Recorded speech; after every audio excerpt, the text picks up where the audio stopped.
see the kind of industries that are opening up. This is Local Biz Now with Joe Vagnone, where your business matters.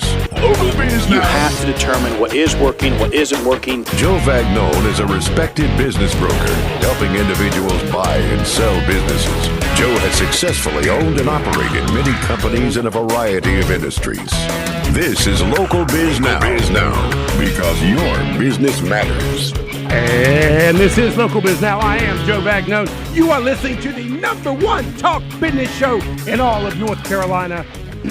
This is News Talk WSIC 105.9 FM, 100.7 FM, 1400 AM. I am Joe Vagnone. If it's Friday morning, your business matters. We hope to inspire, inform, and entertain you for the entire hour. If nothing else, I'm pretty sure you will enjoy watching me get abused by my co-host. To prove this is the #1 talk business show in all of North Carolina, we've been going strong for over 10 years. We have well over 800 small business owners and community leaders interviewed, and we have well over 400 videos on our sexy YouTube channel. Please go to Joe Vagnone Business Broker and subscribe. We have 67 subscribers. I'm on my way to 100. So please, I need, how many? 67 and 100. How many more do I need? I need about 30-something more subscribers. Please go to Joe Vagnone Business Broker and subscribe to my sexy YouTube channel. We, of course, are live on the book. You can be involved in that. Please get there and participate. You can ask a question if you like, and we'll be happy to do that. The new owner tells me we're also live on all manner of other connectivity, but I got no idea what that is, Isaiah. I'm not quite sure exactly all the different ways we are live, but if you go to WSIC news.com, you can get all that information, and we appreciate it. Julie just told me we're now at 68 subscribers. We're on our way to 100. Thank you so much. And every single month we have a co-host to carry the show for me. This month is no exception. We have Colleen Lloyd-Roberts. She is the co-founder of Monkeys in Hats, a digital marketing website and website developer. Colleen, thank you so much for being here. I appreciate it. Hey, thanks. Are you sad because it's my last week, last Friday? I've got mixed feelings about the entire show. You understand. You know, you started the month off by calling me a wart. Right, you understand. Bill Russell, with the president and CEO of Lake Norman Chamber, is still laughing at me. I think he's going to give me the nickname The Wart because of what you did. So I don't know how I'm going to shake that off, right? You've been shooting things at me all month. Those of you that don't know, Colleen and I have a love-hate relationship for each other. But here's the problem. Your husband is here in the studio. We're going to talk with him in a little bit. So I in good conscience, I have to respect the man's wife. I have to refrain from any picking on you. So I'm going to do my best not to do that. But I warned Isaiah. I said, Isaiah, get ready because you might have to hold him down if I slip up and, yes. and say something about you. And we're going to give Isaiah's jelly donuts so he can sit in the corner and just watch you be pummeled. That's right. Watch the wart. Richard's going to remove the wart. We will. Oh, maybe we'll have wart removal today because I have no refrains. So you might have free reign at me today because I am going to respect the man's wife the best that I can. As I hope he understands how difficult that might be for me. And I forgot my Joe Vagnone 5000. So as an entrepreneur, we are creative on the fly. So today I have really nasty little paper wads. She's been over there wadding up paper all morning long. He's been at it. We were in the studio early this morning. My husband is super, super impeccably on time. And so I can't help it. Not only are you wadding up paper, throwing them at me, Isaiah is going to the office and bringing you more paper. He brought a box. So what does that tell you? Is it just me? No, it's not. It's not just me. It's like your whole... You course. Look at Isaiah is my I mean, man. he's bringing her an entire box of paper This is to gonna throw be a at me. good show. got Here we all go. these inside Look here. at that. I'm gonna need some of these Isaiahs. Okay, so those of you that are not on Facebook, she is wadding up little notebook pieces of paper and throwing them at me so far this morning just because she feels like it. Not because I've said anything derogatory yet. It's kind of unfair for you to be attacking me knowing that I'm trying to respect your husband this morning. Listen, this is for that one time 5 years ago. Okay, all right. So, okay. Let's get down to business. Let's get down to business. So remind everybody who doesn't know, what is Monkeys in Hats? So Monkeys in Hats, and that's monkeysinhats.com, is a digital marketing company and website developer. We do Shopify websites, mostly. That's our specialty. We also do WordPress sites, though. Gorgeous. My wicked smart husband and business partner is here, and he is amazing at website development. And so one of the things, and which is why I can't wait to talk to your husband, Richard. I've watched you guys over the years, and you guys evolve and develop and grow. And I've watched your business do that as well, right? So one of the things I like is you sort of started your business, from what I know, focused on one industry and then expanded that out. Is that true? Kind of, sort of. I think any good entrepreneur, you have to stay relevant and you have to grow and see what's going on. We started as an app developer. One day my husband came home and he's like, we're going to develop apps. It's the next big thing. And we built, well over 300 or 400 mobile apps. That's a huge number. And one of the things that we stood back at is we went, a lot of these businesses are paying for apps and they're not using them, and they don't even have a website. So we were buying apps and wasn't even quite sure what to do with them. I know. I was first on your show. That's right. And you were giving me you were the app girl. I was the back app then. girl. I'm Yeah. still probably known in B&I circles and networking circles around Charlotte as the app girl. And that was, 9 years ago? Yeah, that was about 9 or 10 years ago, I think. So we evolved and we started doing websites, and then a client hired us for marketing, and marketing is like my superpower. I love marketing. So then we started becoming a marketing company, and more people were like, hey, can we hire you to do marketing? And so that's kind of how we evolved. But I think that's how we evolved. But I think with any company, you kind of step back and go, what's relevant? You know, last week we had one of my good friends and one of our clients on, and we talked all about Facebook Live and how her business, she has 2 huge stores in Alabama. And she's evolved from the customers coming in the store Right. traditionally to shop to doing these massive, like she's doing over $1 million in just Facebook Live videos. You know, and here's the truth. People like you and I, we're survivors, right? And that's because we've learned you have to adapt. You have to move. There's no longer this open up a retail store and stay there for 30 years selling the same product, right? You just can't do that. Absolutely, because Absolutely. She agreed with me. I She agreed with me. just Attention. Okay, I She got agree- it. Okay, I'm glad you're a bad shot. Hey, Isaiah, we're going to need some more notepads. So the thing about opening a business and being in business for 30, 40 years, we have a lot of those clients. They know that that's not where that's not going to make it for them anymore. So they know, they've already, called us, 5 years ago. Hey, we need an app. We need a website. We need, to get on this Facebook Live thing. So those are the stores that are constantly evolving. So yeah, they can maintain their presence in downtown. Okay, so let's talk about that for a second, because my clients ask the question, why? Why do they need to change? Because it's worked so well for so many years. And so I'm interested to get your take on it. Mine is the customer has changed. The profile, the buyer profile, the client profile has changed. Not just the age, but even the client that's been with you for 20 years, the way they want their product and service is just changing. So 90% of people will go check out You a website. just won't say I'm right, will you? You just won't do it, will you? I'm going to compliment what you just said.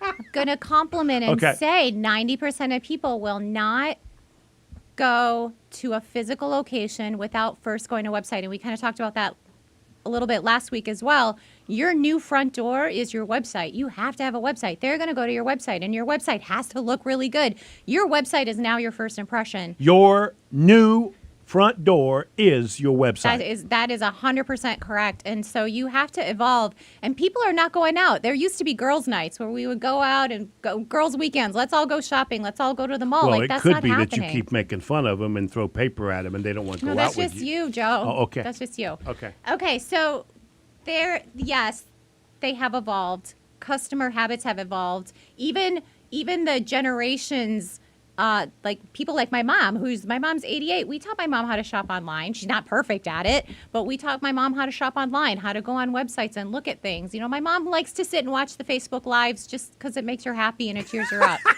So Facebook Live is entertainment for some people. Oh, yes, absolutely. Not your Facebook Live, but for other people's That's Facebook right. That's right. No, God forbid that. So let's take a break, and we come back. Let's introduce your husband that we've been talking about for a month, and then I've got some stuff we can talk about. Awesome. But before we do that, run a little bit of music, Isaiah. Give me a little bit of music. You going to give me some music, a little bumping music? A little bit louder. Yeah, you are listening to Local Biz Now. If it's Friday morning, say it, say it, say it, say it. There's a radio owner in Statesville rolling his eyes. Oh, boy. If it's Friday morning, I'm sipping on a cup of black powder coffee because it's delicious. We'll be right back.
And we're back. You are listening to Local Biz Now. I am Joe Vagnone. This is the #1 talk business show in all of North Carolina. I'll prove it to you. 10 years going strong. Over 800 small business and community leaders have been interviewed. Well over 400 videos in my brand new sexy YouTube channel. Please go to Joe Vagnone Business Broker. We are at 68. I'm shooting for 100. Why are you laughing at me, Colleen? 100 subscribers would be a good number for me. I would be happy with that. Well, why are you dissing that? I love how you're just like 68 people. God, what's the word here that I'm looking for? Like I don't- begging, pleading. I am begging. Hawking. You're hawking for followers. That's what it is. Please go to. Pretty please. That's all I want for Christmas. Just follow me on YouTube. They like me. They really like me. It's okay. You're actually doing the right thing. So believe it or not, you hawk away because that's how it's done, my friend. So I am here with, if you can't tell by now, Colleen Lloyd Roberts. She is a friend of mine, whether she will admit it or not, sitting next to her husband. They are co-founders of Monkeys and Hats. It is a digital marketing and website developer. Her husband, Richard Lloyd Roberts, is a wicked smart and the brains behind Monkeys and Hats. Richard, we've known each other for years. It is finally a pleasure of mine to have you on the show, buddy. Thank you for being here. And thank you for having me, Joe. So I promised you when you came this morning, I was not going to pick on your wife, but she's making this difficult for me. You understand that, don't you? Oh, I totally understand. Yes. More than you know.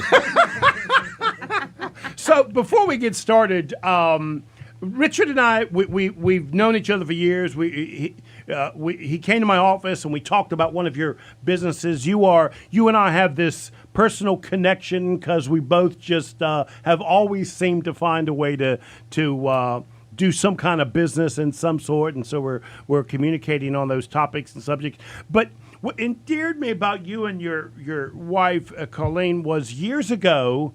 I don't know why, because I don't really watch a lot of Facebook and that sort of stuff. You guys took which looked like a vacation in some sort of mountain house or something. You had brought a bottle of wine. Now, all of this, I still can't figure out why, was live on Facebook, right? But you two were discussing how are we going to open this bottle of wine with no wine opener.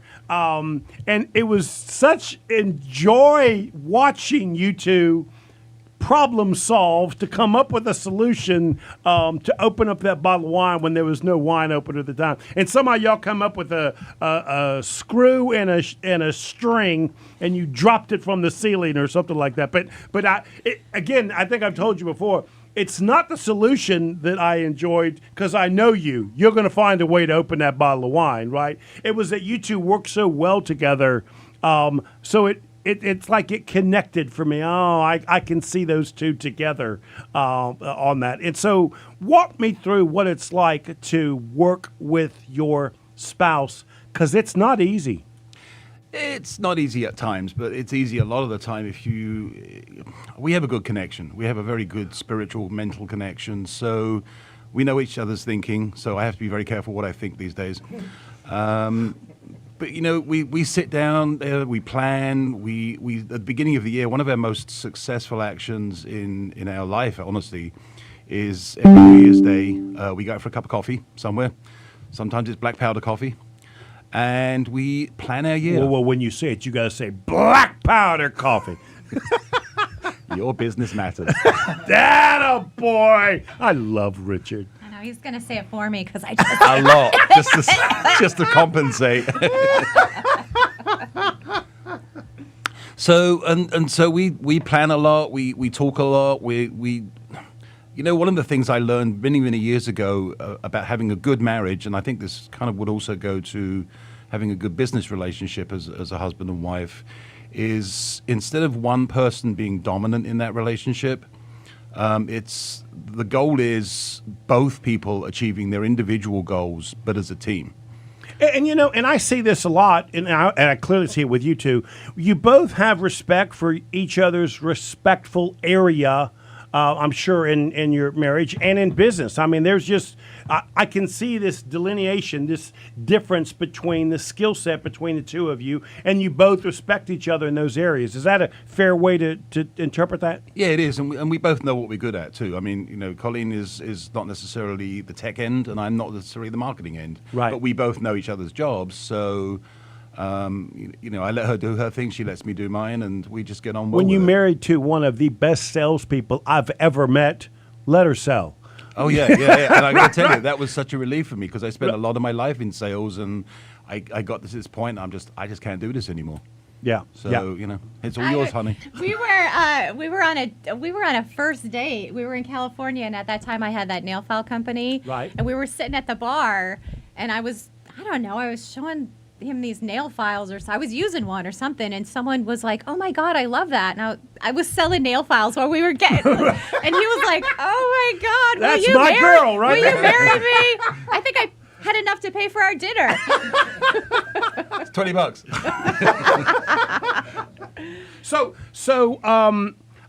I have known Richard for years as just a really sharp, intelligent person. It doesn't surprise me that you have evolved into a marketing digital expert. Like I've known you to be in that field for years, right? So although it may not have been your core business, I've just known you to be that guy.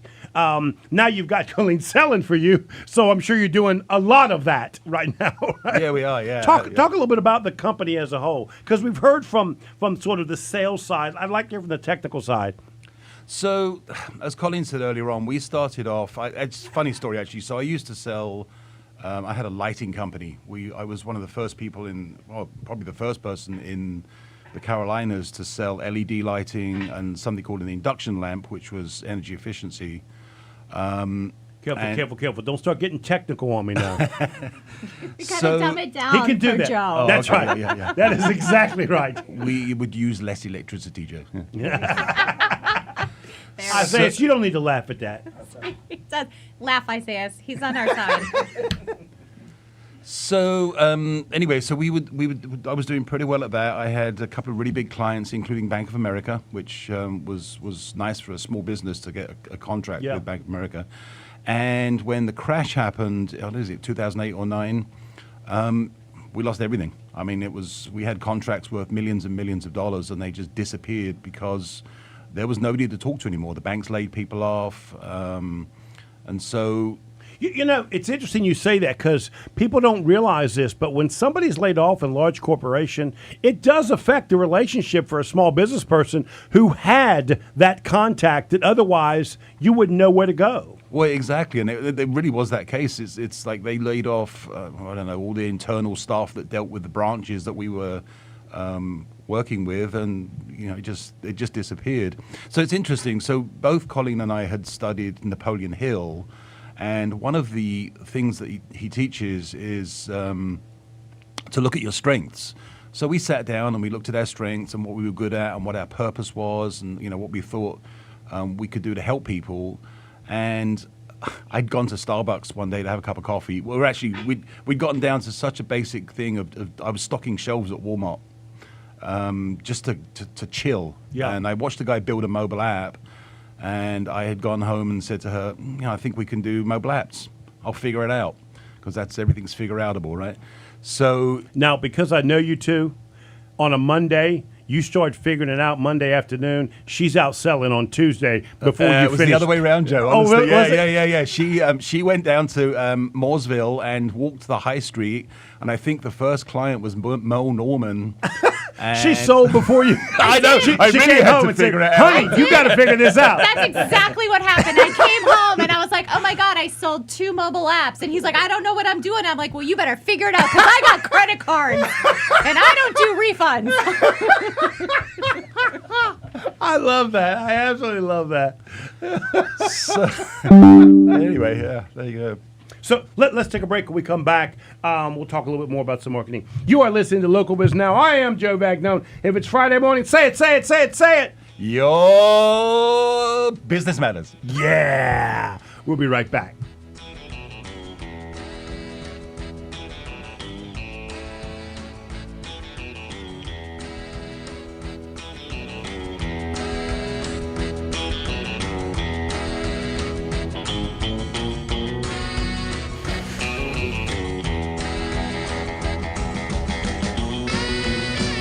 You have a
Live. You're listening to Local Biz Now. I am Joe Vagnone. If it's Friday morning, somebody's messing up something in this studio. Don't worry, we'll figure it out because I got this. I'm in charge.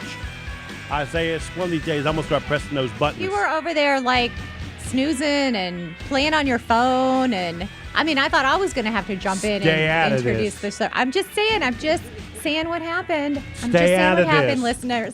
You are lucky today. Your husband's sitting next to you. Yes, Isaiah, but you're not. You might have to hold him back. Yeah. So, okay. Richard, my friend, thank you so much for being here. I do appreciate it. We are talking with the co-founders of Monkeys in Hats, digital marketing and website developers. I wanted to have some fun today, okay? So what I got here in my hands is my my friend owns a business called Newsletter Pros. I think it's out of Canada.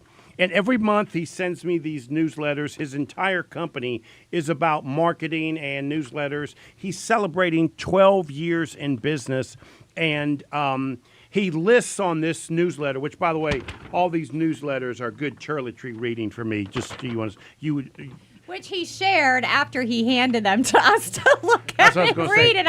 Colleen threw it back to me. She said, "Oh, this was in the toilet? Oh, no, I don't want to see that." It still reads fine. And so I wanted to go over these with you guys because I know you guys to be exceptional marketing people, and it will be interesting to share these ideas and see what you guys think about them. Feel free to disagree with him if you want. I just thought most of them were pretty sharp. So let's go over these, okay? And if you got a thought, go ahead and express it. His number one thing is fear is healthy. People used to call me paranoid years ago when I had all the restaurants inside office buildings because I was constantly watching the competitor and keeping an eye on them. I really felt that kept me on my toes. So I would say I had a healthy fear. Would you agree with that, because there's some people simply say ignore competition and just do your own thing. Yeah, that's how we are. I don't think fear is a bad thing, but I don't think you should also be focusing on fearing your competition. I mean, in the marketing and website development world, there are hundreds and thousands of people that are doing the same thing as we're doing. We just do it better. That's right. I think fear can propel you. I remember watching an interview with Michael Jordan, and he surprisingly said that every single game, his whole entire career, he has he gets butterflies in his stomach before he goes out on the court every single time. And I bet if you polled a lot of athletes, you'd find the same thing. So I think that there is a little bit of healthy fear, but I think that kind of gets your endorphins going and it sets you up to go out and, play your best game, be your best, do that thing that you've never done before.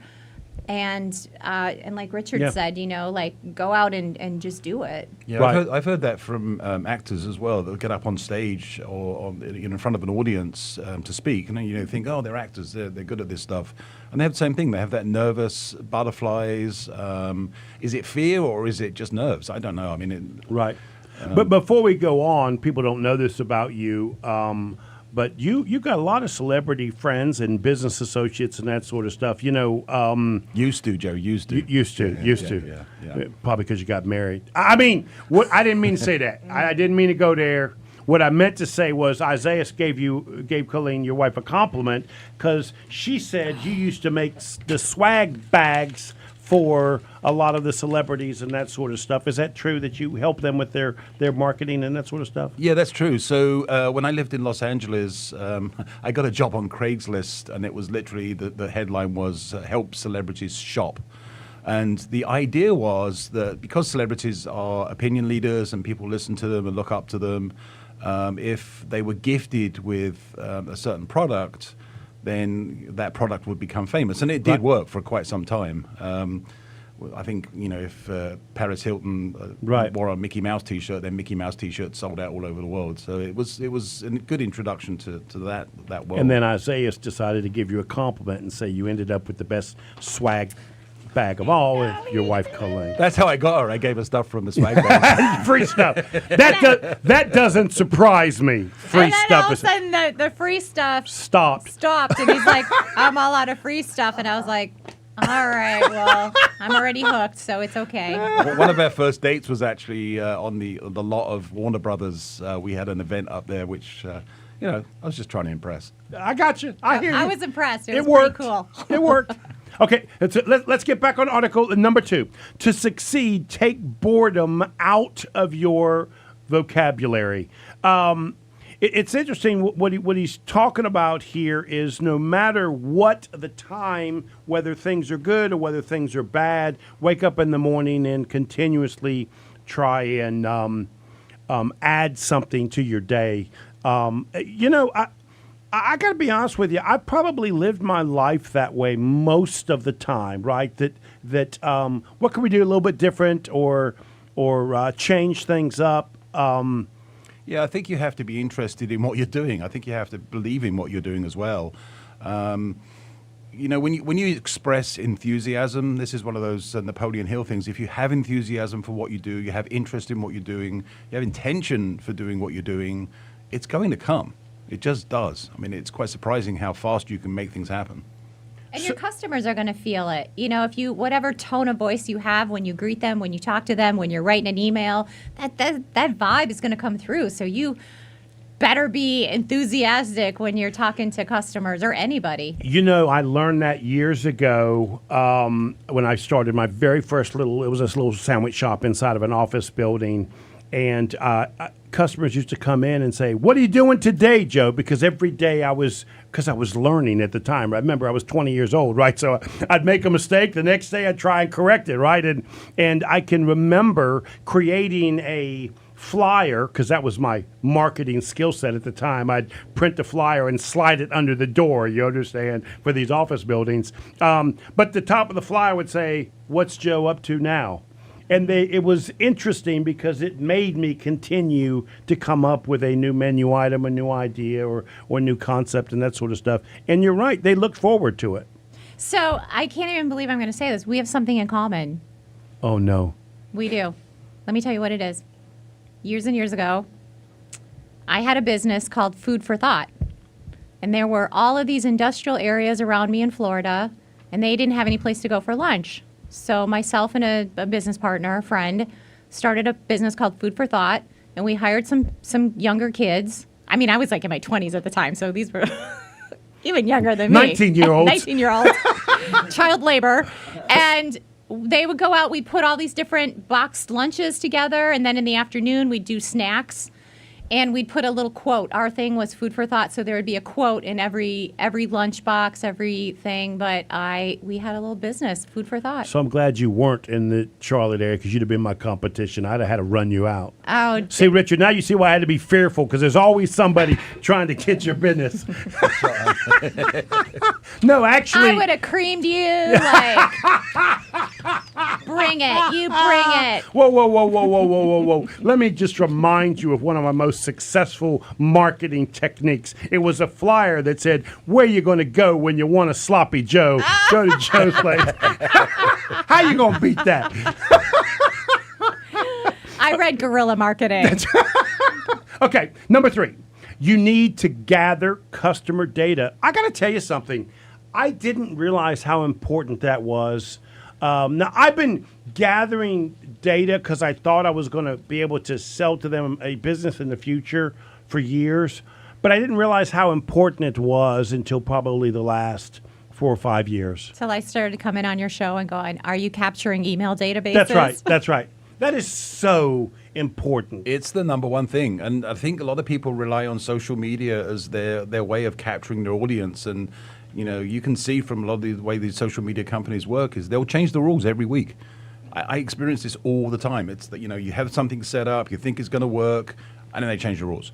So you have to own your database. And that is gathering the identities of persons and putting them in a CRM of some kind and promoting to them on a regular basis. And evidence of that is we're talking about a newsletter that a guy sends me every single week, and he'll email me something as well. And without him capturing my email I would not think of him as the expert that he is. Yep. I want to say something really important You giving me that to your look. 68. What do you got? 68 viewers. I want to say something Whoa, whoa, whoa, whoa, on whoa, whoa, YouTube. whoa, whoa. You got 68 followers if they're watching live. Are and you Facebook. disrespecting my 68 subscribers? I'm giving homage to your 68 Okay. because it was 66 when we started. That's true. That's true. Okay.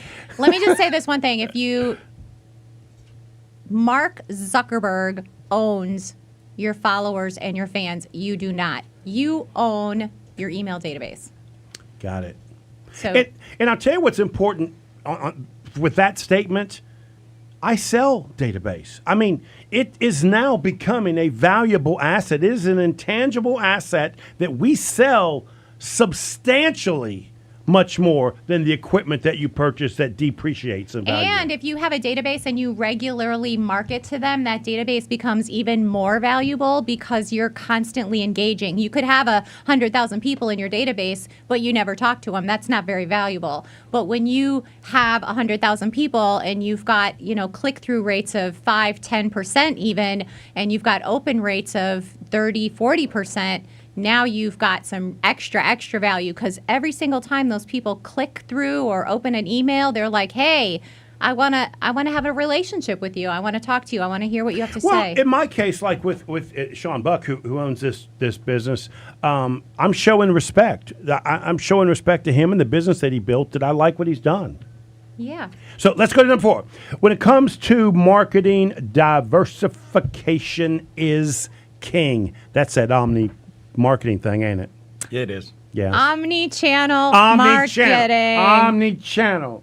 Okay. That's what you're doing with when you all those videos that you don't even know what you're on and where you are. That's it. Omni-channel marketing. Yes, right there. Right there. Oh, boy. That was the first thing I ever said on this show back when Wayne was on the show. That was one of the first things. Back when it was a good show. Back when it was a good show. Wayne, Back when you really learned stuff. come back. Where's Wayne when you need him? Okay, last one, then we're going to go to break. Put all of your data in a customer relationship management software, a CRM software system. That's like business sales 101, isn't it? I mean, we've been doing CRM stuff for forever. Would you not agree with that? Yeah, but people don't do it. And I see it all the time in our businesses that we deal with is collection of emails. I mean, these people come in your store already, or they come to your business. You have to capture the information, you have to put it in your database, and then you have to offer them something they're going to buy. I just read, and I think Sean Buck's newsletter said it, 37% is the number of small business people that capture and use CRM. That means 60-something% are not doing that, which means they have to keep going back out and finding that same customer over and over again. And they spend all this money, all this time, and all this effort getting them in the store in the first place, and then they forget to offer them to come back. I tell them it's like picking up $1 on the street and then throwing it back out again, hoping you find another one next week. And MailChimp, things like MailChimp and Constant Contact, they're great CRMs now. You don't have to have an email program and a CRM. You can do your CRM can be in your MailChimp program. Really? Yeah. I didn't know that. I'm glad I got that in before we went to break. Hit it, Isaiah. If it's Friday morning, say it. Joe's polluting the airways. Oh, boy. We'll be right back.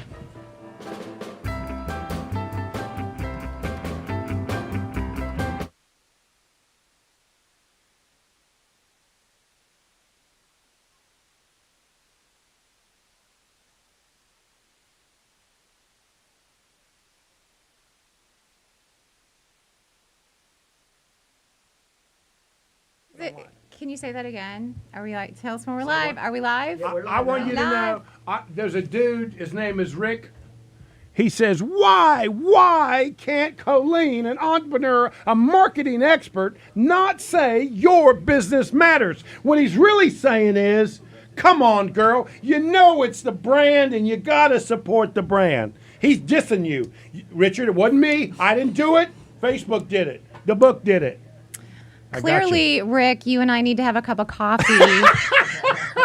And I need black powder coffee. And there's a backstory. Rick doesn't know our backstory. That's all it is. It's just like he doesn't know our backstory. We have a backstory. Okay, let me warn you in advance. We are live on the book, so if you're going to make fun of me, everybody's going to hear it. My 6'8" subscribers are going to hear it too. Yeah, is Bill? Hi, Bill Russell. If Bill's on Facebook, I don't know who's all on Facebook, but this is kind of fun. Now you get to see what happens when we're not on air. You get to see really what happens. Oh, that was a good one. Isaiah, you're cleaning up these pieces of I know. paper because you're the one that gave her the I ammunition. do feel bad. Like, I feel a little bit bad because I know Isaiah has to clean it up, but... It's worth it. It's worth it. What did he say? It's worth it. He said it's worth it. But I love that he went to the microphone to say it so everyone on Isaiah. Facebook could hear him say. Nobody likes you and you got no friends. That's why it is worth it.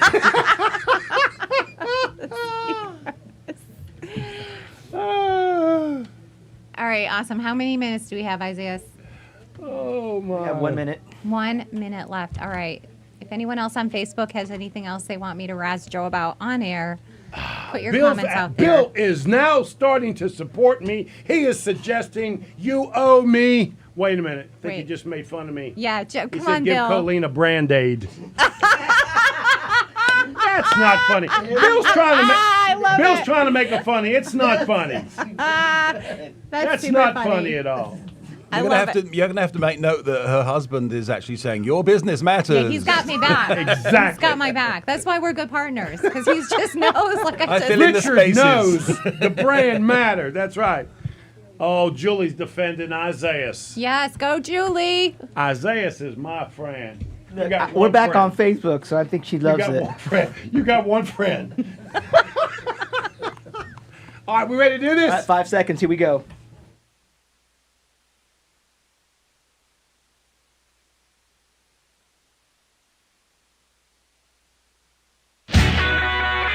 And we are back. You are listening to Local Biz Now. I am Joe Vagnone. This is the #1 talk business show in all of North Carolina. And the reason is, say it, Richard, say it, say it, say it. Your business matters. Yeah. I thought the reason was it's the only business show in North Carolina. It may be the only live business radio talk show in North Carolina. I know it is the only one 10 years going strong. You're welcome. You are welcome that I gave you this platform. And you still won't say my tagline. Let's go to number 6 on this. What we're doing is we are reminding people some of the things that successful business people, in this case, this gentleman has been in business over 12 years. This is a really large organization that he has built.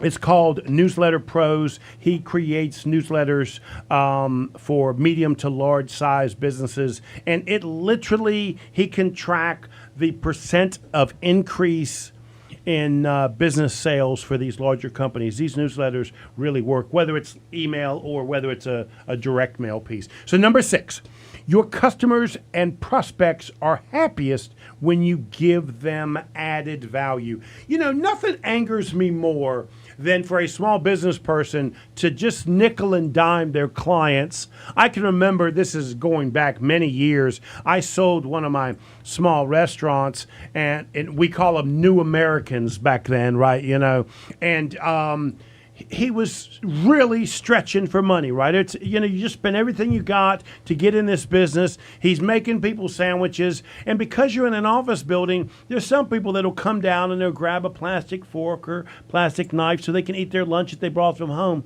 He wanted to start charging them for the plastic fork or knife.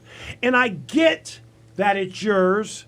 I get that they're not buying something from you. But what he missed was they really were angry at that nickel and dime. And so then they wouldn't come down and do what was my bread and butter back then, which is a snack time, which was a drink and a pack of crackers, right? I made more money in the afternoon at 3 o'clock than I did at lunchtime, with people coming down with a drink and a cracker. Can you talk a little bit about that? Do you see that in your world? Does it happen? Joe, have you heard of the 4 levels of exchange? I have not. So there, I've seen this in several different philosophies. There are 4 levels of exchange. So the first one is criminal exchange, wherein you take somebody's money and you give them nothing in return. That's called theft. The second level I kind of feel that's what's happening when I pay Isaiah for what he does. Oh. you. You're welcome. So the second level of exchange is partial exchange, where you give them half of what they paid for, which is also not good. Then you have what most people give is just about what you paid for. And then if you want to be successful, you've got exchange in abundance. In other words, customer comes to you and says, can you build me a website? You build the website, and then you add all the bells and whistles that they didn't pay for just to make it that much better. And we have found in our business that that's a successful action. That people respect you for it, because they don't get it anywhere else anymore. It's gotten to a point now where everywhere I look, it's take. And I think that's one of the reasons why we actually, as a marketing company, we do very little marketing because we get referrals. Like, people just refer us because they're so happy with our service. You can call us and ask a question and get some help. And yes, you can call me, and it's $250 an hour to talk to me. But if you do have a quick question, but you're going to get an hour and a half, 2 hours you're at a time. Absolutely. I did that yesterday. And yesterday I had a call with somebody, and I really helped their business. Guess what? At the end of the call, they're like, how much is it to hire you again? How much can you send us an email? And it's like, sure. But I gave them stuff that they could walk away and literally implement. I told them today, here's what I want you to do. Friday, here's what I want you to do. Like, free advice, something that's going to actually generate money for them this weekend. So, okay, here's another one. I love this one and don't understand it, hadn't understood it for years. Don't cancel a successful program just for the latest shiny object or next marketing idea. And I'm an old school football guy. I coach Pop Warner middle school football and lacrosse, and I've been saying this for years. If it's working, stick with it. Make them figure out what you're doing before you change it, right? So I don't get this, but I see it all the time where a business owner just gets bored themselves with the marketing that's working.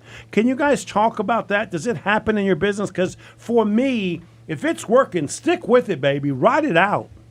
Yeah, we don't have that problem with our clients because they kind of do what we tell them to do. So, however, it's sort of, if you have a program that's successful, you strengthen the successful actions. That's what made the statistics rise. That's what are going to keep making the statistic rise until it doesn't. And if it stops working, of course, then you fine tune it or change it or look at what changed that did stop it from working. But there are very few avenues that. What am I going to say? I think you might want to. So as a marketing, like on the marketing side of things, the very first thing I do when I'm talking with a brand new client is I'm like, I want you to tell me everything that you're currently doing that's currently working. And we don't touch that because I don't want to mess with anything that's currently working. I want to go where are the opportunities of things that you're not doing, and let's fill in what you're not doing. And then let's take like Facebook Lives. I get a lot of people coming to me. They're doing like one Facebook Live a week. Okay, great. Can we do 2 a week? And now, I've got people up to a lot more Facebook Lives per week. What are you doing on Google Ads? We're running 1 Google ad. Okay, great. Let's add another one, and let's relook at that. So I think that doing what you're currently doing, it doesn't matter if you're bored. I think there's so many shiny objects out there in the marketing world that it's easy to say, well, look at them. They have 1 million followers on Instagram. And another Colleen for another marketing company is telling me to do something different, right? Exactly. There's so much advice out there that you're going to get. And so don't abandon what's working. Keep what's working and then just do other things. Again, omni-channel marketing. Omni-channel marketing is not going out and doing all these things while abandoning the things that you were doing. Omni-channel marketing is keep going with what you're doing and add to it. Okay, so and this defines small business, right? Because we just got done talking about stick with something that's working, and now we talk about the customer's consistency and stability. Our customers coming to us for some reason, and we have to continue to provide whatever that is, right? And that is really important. The consistency is, I go to McDonald's because Isaiah likes the number 7. What you looking at me for, Isaiah? You go to McDonald's because the number 7 is probably the cheapest on the menu, Joe. Let's face it. And you're so proud of it. You're like, I brought you a number 7 from McDonald's. Gosh, I get no thank you for the number 7 from Isaiah. Oh, he thanked you for the number 7 from McDonald's. Yeah. But I think consistency is really, really important. I don't know. Richard goes to a large national brand of coffee shop that is by our house. And what's happened there with the coffee cup, the size of the cups? Oh, the size of the coffee cups, the large national brand that we won't mention. They're getting smaller, and then it's sort of like I'm paying twice as much for half as much, and it's I'll go somewhere else now. Yeah. You know, I can speak to consistency because we haven't mentioned this, but I also own another company as a side gig, which is a flooring company for boats. And, you know, I had a manufacturer that I was working with out of Georgia that could never get me, you know, the right product at the right time. And you got to move on. You got to when move that on. happens. Yeah, you got to find somebody else. Yeah. Hey, Richard, thank you so much, buddy, for being here. I really do appreciate it. And I wish you could have controlled her. I got about 22 paper wads, and I think I got some scars on my head. I think there's a bruise there, Joe. Right. You are listening to Local Biz Now. I am Joe Vagnone. If it's Friday morning, say it, say it, say it, say it. Your business matters. Yeah. We'll see you next week.